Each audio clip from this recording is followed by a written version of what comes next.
Goodbye, bye.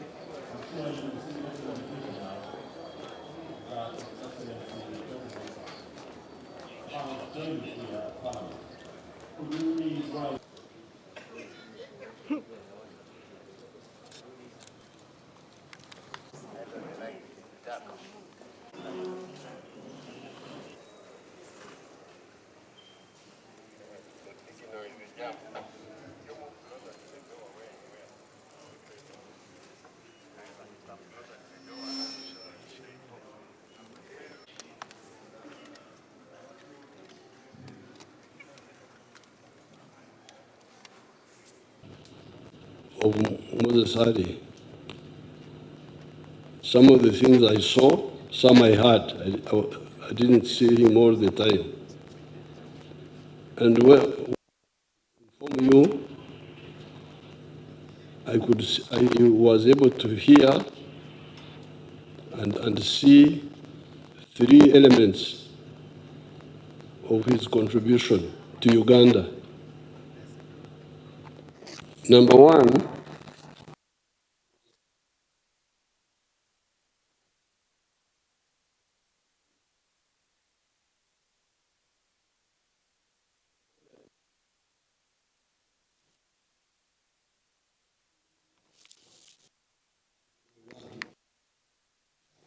I read about, and the family cannot tell, document it. Wakina mama kuambia zaidi juu ya hii mambo ya wakati wa Idi Amin. Sisi tulikuwa tuko hapa, lakini nilikuwa nasikia kwamba Museveni alikuwa hapendi mambo ya Idi Amin ya kuua watu. I heard that Museveni was not happy with Idi Amin killing people. That's why actually he like pushed him. I think even by the time we captured Kampala, I don't think he was in the government that time. 79 bado ndugu yetu alikuwa kwa serikali au alikuwa pembeni? Uliza wakina mama. Yes, I think I heard that he was like suspended or something. Your Excellency, by 1978 he had been dismissed. Yes. By the president. Yes, I remember. And that's why I had been even removed from the army, pushed in the civilian side. Then I remember something about some friction between him and Idi Amin. This was during that time of Idi Amin. Now, when Idi Amin came, when we defeated Idi Amin, then we had our other allies, UPC, making their own mistakes. We had started a conflict with the AUPC because I was the first man in the whole of Uganda to oppose Idi Amin. I am here. I'm not dead, I'm just here. So, put it on record that this is the first man who opposed Idi Amin. Because Idi Amin took power on the 25th of January, 1971. I was working here in the President's office as a research officer, and I was staying in Chireka. So on that Monday, we got up and we were walking to the bus stop at Banda. That's why we used to enter the bus and come and get out here, down below here. Then Kejuka, there's a man called Richard Kejuka who was in the bank. He was also staying in the same housing estate, which later on was taken over by, I think, the army or the police. He shouted at me, "Where are you going?" I said, "I'm going to work." This was like 7:30 there. So I'm going to work. So, don't go, there's trouble in town. So I came back to the house, and then we waited. Then around 3, I think, they announced how Idi Amin had overthrown Obote. Immediately, we connected. I don't remember how we connected because the phones were not, but I think they were working. They were this landline because we were able to meet quickly. That same afternoon, by about 4 or 5 there, we met at Bugorobi in Yona Kanyomozi's house. The ones I remember who were there, the one I remember is Ruhakana Rugunda and Kategea. They must have been there. I don't remember the others. Kanyomos was also there. And then we said we were going to fight Idi Amin. And then we said that you, Museveni, they said, you go to Tanzania and link up with Mwalimu. So the following day, the 26th of January, I went to the bank, got some money, and on the 27th, I left Kampala here with 2 people from Katwe, our Bawajere group of Katwe, Abbas Chiwazo and Zubair Bakari. We went up to Mbarara, linked up with Wananuka, who was Secretary General there. He gave us 2 chiefs, Katundu and Lachi, and we Volkswagen vehicle, and we entered Tanzania. And that was the beginning of the fight against Idi Amin. But when we were fighting Amin, you could see the mistakes of UPC. So many mistakes. But the particular mistake which affected the country later was the one of revenge. Revenge. We must revenge. Idi Amin killed Langis, killed Achoris. We must kill West Nilas. So we opposed them. So you people, what you are talking is nonsense. And in 1972, when we attacked and then we were defeated and had to go back, we almost fought among ourselves. Because I captured a lorry full of soldiers and weapons at Kaberevere, 9 miles from Bara. I captured them. They didn't fight, these Amin soldiers, they just surrendered. They had a lorry full of weapons. Some ran away, but some were captured. It was September 1972. So the grass was burnt. Orhira,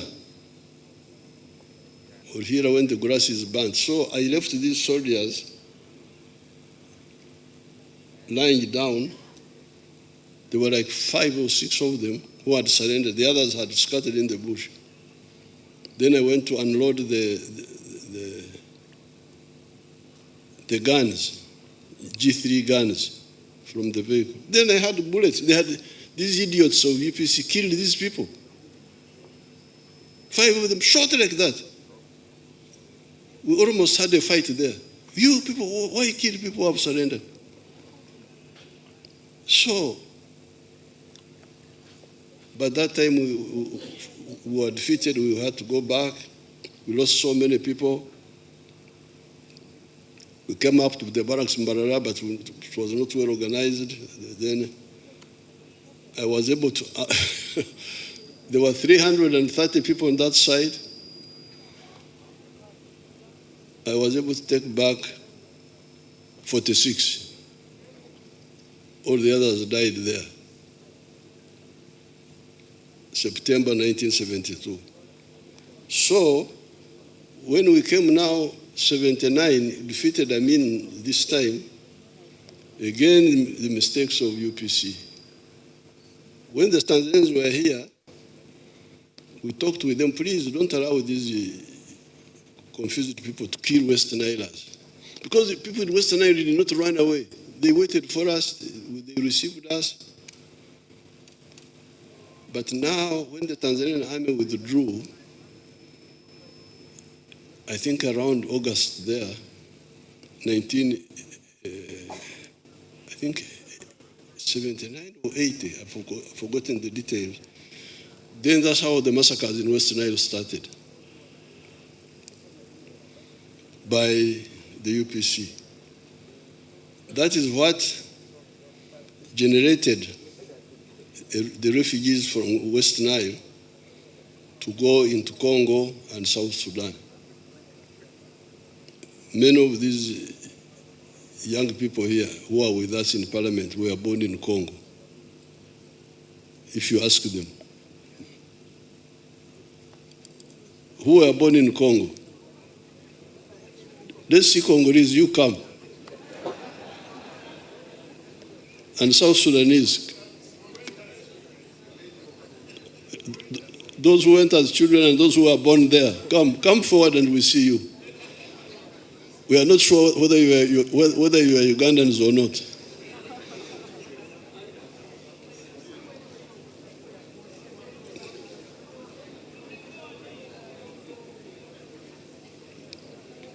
So somebody take a picture of this. I will take a picture with these Congolese.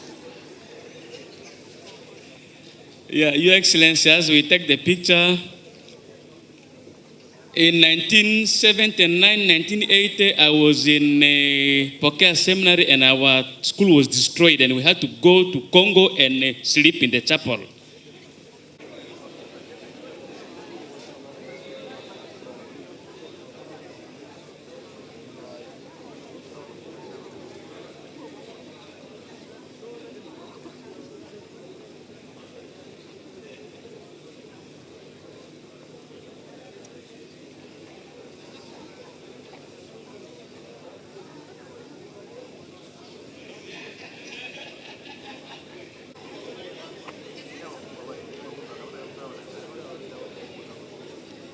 You have seen these Congolese and South Sudanese.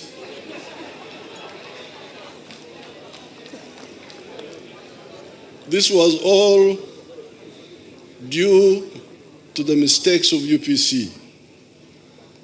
Now, that's when now Moses Adi, because remember Moses Adi had been fighting the mistakes of Idi Amin quietly in their group. And that's why Idi Amin had dismissed him. But now, he had now a new problem, UPC. So that's how Moses Adi now, and others, Bamuze and others from West Nile, had to form groups to resist UPC now. 500,000 Ugandans were in Congo and in South Sudan. That time, Uganda was number 4 in the whole world regarding the refugees who were coming from here. I think the first was Afghanistan, followed by, I think, Ethiopia, and another one. Uganda was number 4. We had that medal of generating refugees. So when the NRM defeated UPC and Okero's group, we went up to West Nile. I got in touch with these groups of West Nile. No. Let me go back a bit. So now, when we launched our own fight against UPC, now this round, February 1981, 6th of February. And we fought, we started fighting. Then on the 6th of June 1981, I had to go out to look for support. I left Matuga, went through Buama, entered the boat at Katebo, entered the boat and went to Kenya, spending some night at Bubeke, in one of the islands. Then I went on to Libya, meeting Muammar Gaddafi on the 21st of June, 1981. Now, when I was in Libya, I met there the former Amin groups for the first time. Moses Ar was there. There were other groups. There was a fellow called Amin Mutiawa. Other people like Habib Kajimu were there. Now, that time we agreed to, the Libyans wanted us to unite, to become one group, but we said no, because of the history of our country. Let's first operate separately. Let the NRA continue doing work separately. The West Nile groups can do their work separately. Kaira can do his work separately, but we coordinate until we agree on the policies properly. So that's how I met Moses Ar for the first time. But he was, you could see he wanted cooperation. And he was not, you know, the problem with Africans is inferiority complex. When they are Christians, they try to become Europeans.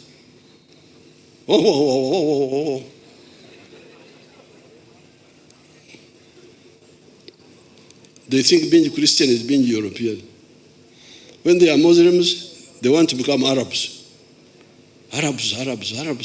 But you are not an Arab. You are a Mahdi. I can see you. Why do you want to be an Arab? So, I could see those groups in Libya when we were there.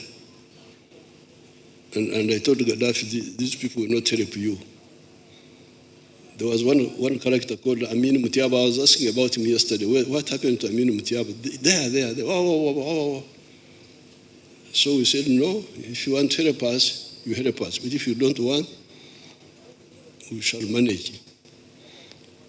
Gaddafi gave us some little support. Then those Amin Mutiabas diverted some of it to UFM, but we fought. So we agreed to coordinate, not to unite, but coordinate.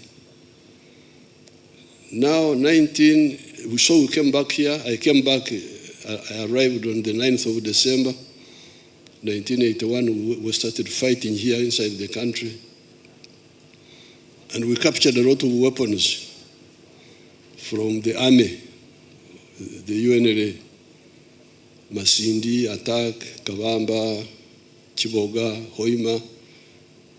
By 1985, we had accumulated quite a lot of guns from Intano. Then I could see that Obote was going to collapse. We had enough power to bring down Obote, but not enough manpower to control the whole country. So I was worried that there may be chaos in the country. We defeat Amin, we defeat Obote, but we don't have enough manpower, armed manpower, to control the whole country. So I decided to go back to Libya to see Gaddafi again. And I met him again. This time he gave me some ammo and some few guns. Later on, I got more guns from Mwalimu. And we had built up a very powerful force. So when I was there this time, I don't remember that I met Moses Ar initially, but when Obote collapsed on 27th of July, 1985, That time I was still in Sweden. I had not come back with my family. I rang these people. I rang Otito Kero. I rang Basilio Kero. I rang, I think, Semogere also, Sebana Chisto, Oraro Tunu. And I said, you people, don't form a government alone. You just form a government together. Now, with the usual witchcraft of Uganda, where people, as if they are bewitched, they said, no, we don't have to wait for NRM. We go ahead and form government. And we leave NRM alone. So, they did. They formed the government, Tito Kero, I don't know who, all those. The idea was to isolate NRA, form government, bring DP, bring the Amin groups, then isolate NRA.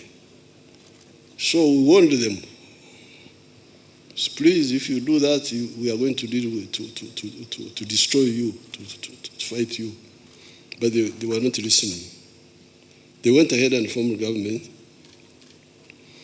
and we launched our attacks in August, starting clearing the Ruero Triangle, the detachments which were there, then swung west, attacked Mubende, cleared it.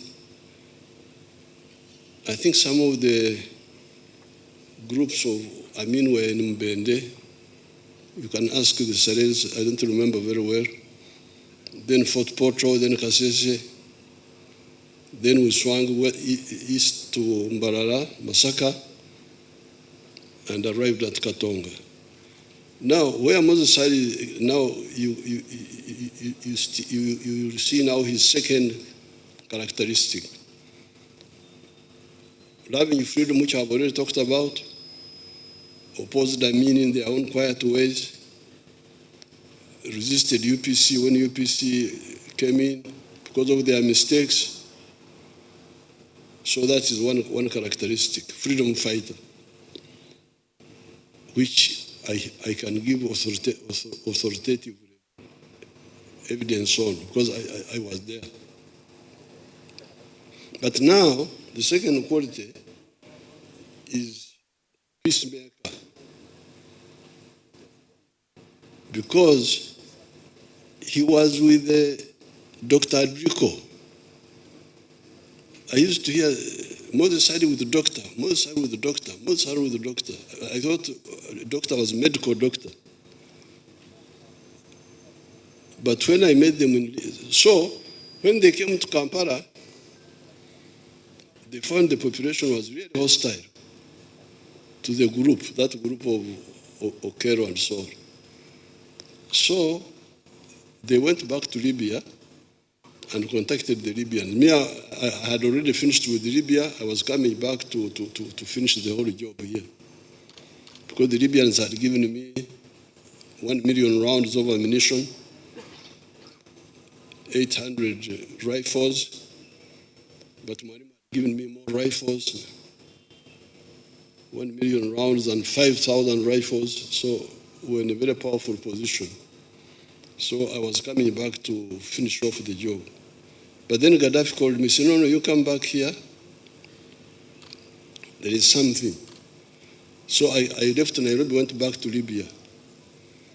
Then I found Moses Sade there, and Dr. Adrico, this is the doctor they were talking about. He was a doctor of something else, not medicine. So I said, what do we do now? They said, no, because they were already part of the other effort to isolate NRA. Unite everybody, isolate NRA. But when they came, they said, this is a mistake. That's how they looked for Gaddafi to call me. And I went back and then I said, okay, if you want to pull out, we shall see how to assist you to pull out. Don't involve yourself in the fight for Kampala, because we are going to attack Kampala. Because by this time, we were at Camp Ringisa. We had defeated all the counter-offensives of the poor boy who died. What was his name? Lieutenant Colonel Erko Odwar. We had defeated them, and we were at Camp Ringisa. On this side, we were at Toborova. On Mutiana side, we were going to. So I agreed with Moses Ali that the UNLF people who are already part of this group, which was in Kampala, pull out slowly, and he pulled out slowly. They didn't fight us when we were entering Kampala. That's how our cooperation now started. Then there are others who persisted in trying to oppose, like Juma Orsi. Eventually he died in there. So that is the second characteristic of Moses. Dialogue rather than confrontation where possible.